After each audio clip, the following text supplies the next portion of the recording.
menjatuhkan kepada terdakwa 1 Devita Gunaryanti Rahayu oleh karena itu dengan pidana penjara selama 5 tahun dan denda sejumlah 300 juta rupiah. Kuasa hukum mantan Wali Kota Semarang Mbak Ita dan suaminya, Alwin Basri, menyatakan masih pikir-pikir untuk mengajukan banding atas putusan Majelis Hakim Pengadilan Tipikor Semarang. Sikap itu disampaikan Erna Ratnaningsih selaku penasihat hukum terdakwa usai Majelis Hakim menjatuhkan vonis 5 tahun penjara terhadap Mbak Ita dan 7 tahun penjara terhadap Alwin Basri. Menurutnya, Majelis Hakim lebih banyak merujuk pada dakwaan dan tuntutan jaksa. Sementara, sejumlah pertimbangan dan keterangan ahli yang dihadirkan tim kuasa hukum dinilai belum sepenuhnya dipakai dalam pertimbangan putusan. Erna mencontohkan keterangan ahli hukum pidana yang menjelaskan adanya perbedaan mendasar antara tindak pidana suap dan gratifikasi.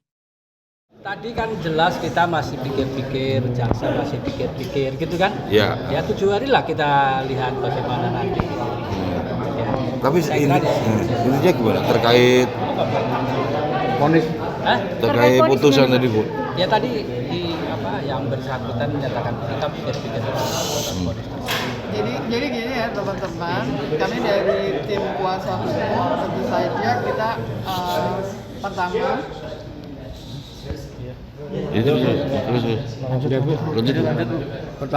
Pertama kami menghormati putusan dari Hakim Pengadilan Tipikor Semarang karena memang apa yang diputuskan Hakim pada prinsipnya itu adalah res judicata, apa yang dikatakan itu adalah yang benar sebelum ada putusan Hakim yang akan mengoreksi di tingkatan atas.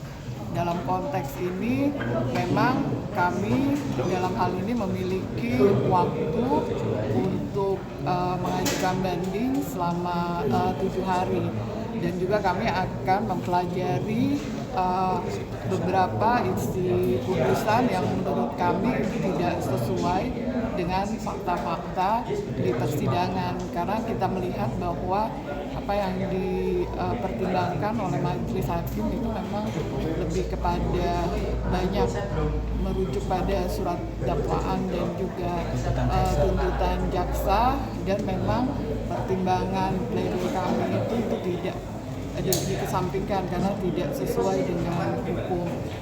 Dalam hal ini kami juga sudah menghadirkan ahli yang pada prinsipnya mungkin berkaitan dengan suap dan gratifikasi.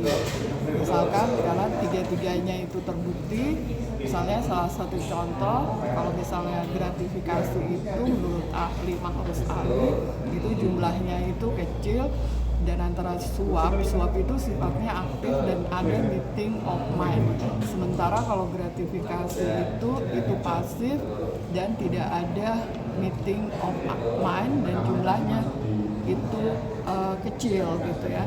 Nah dalam hal ini ada perbedaan yang signifikan, perbuatannya sama, tapi dua-duanya itu terbukti ya antara suap dan juga terbukti gratifikasi. Jadi akan kita lihat, kita kaji berdasarkan mungkin teori-teori dan ketentuan-ketentuan yang ada karena kita juga sudah menghadirkan ahli hukum administrasi negara Pak Dian dan juga ahli pidana Pak Markus Ali.